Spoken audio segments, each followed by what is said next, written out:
సిద్దిపేట జిల్లా దుబ్బాక బస్టాండ్ పరిస్థితి పూర్తిగా అధ్వానంగా మారింది. శిథిలావస్థకు చేరి ఎప్పుడు కూలుతుందో తెలియని పరిస్థితి నెలకొంది. బస్సుల కోసం బస్టాండ్లో వేచి చూడాల్సిన ప్రయాణికులు రోడ్డుపై ఎండలో నిలబడాల్సిన దుస్థితి నెలకొంది. వర్షాకాలమైతే ఇక చెప్పనవసరం లేదు. నిలబడే స్థలం లేకుండా ఉరుస్తోంది. దుబ్బాక బస్టాండ్ దుస్థితిపై ఎస్ఎస్సి న్యూస్ ప్రత్యేక కథనం.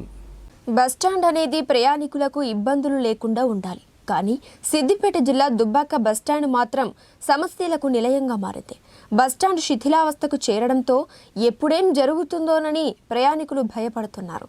చెన్నారెడ్డి ముఖ్యమంత్రిగా ఉన్నప్పుడు 1978 సంవత్సరంలో భూమి పూజ చేసి 1983లో రవాణా శాఖ మంత్రి సత్యనారాయణ చేతుల మీదుగా ఈ బస్టాండును ప్రారంభించారు.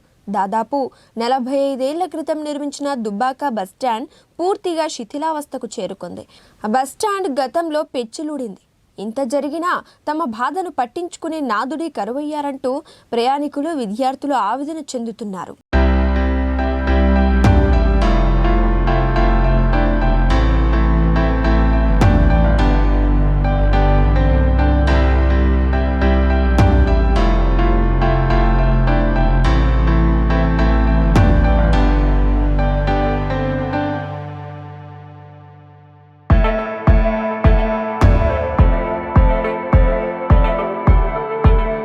చూస్తే ఈరోజు అత్యంత దారుణంగా ఉంది. ఎందుకనగా మొన్న చూస్తే విద్యార్థులు, స్టూడెంట్స్ మరియు ప్రయాణికులు ఉన్న సందర్భంలో పెచ్చులూడి విద్యార్థుల మీద బుద్ధి అయితే పడే అవకాశం ఉండేది, గాయాల పాయలు కూడా అయ్యే అవకాశం ఉండేది. కావున విద్యార్థులు కావచ్చు, ఇంకా ప్రయాణికులను దృష్టిలో ఉంచుకొని వెంటనే ఈ బస్టాండ్ యొక్క మరమ్మతులు చేపట్టాలి. ఎన్నికల ముందు బస్టాండ్ను హైలైట్ చేసుకుంటా అటు టీఆర్ఎస్ గవర్నమెంట్ కావచ్చు, ఇటు బీజేపీ గవర్నమెంట్ కావచ్చు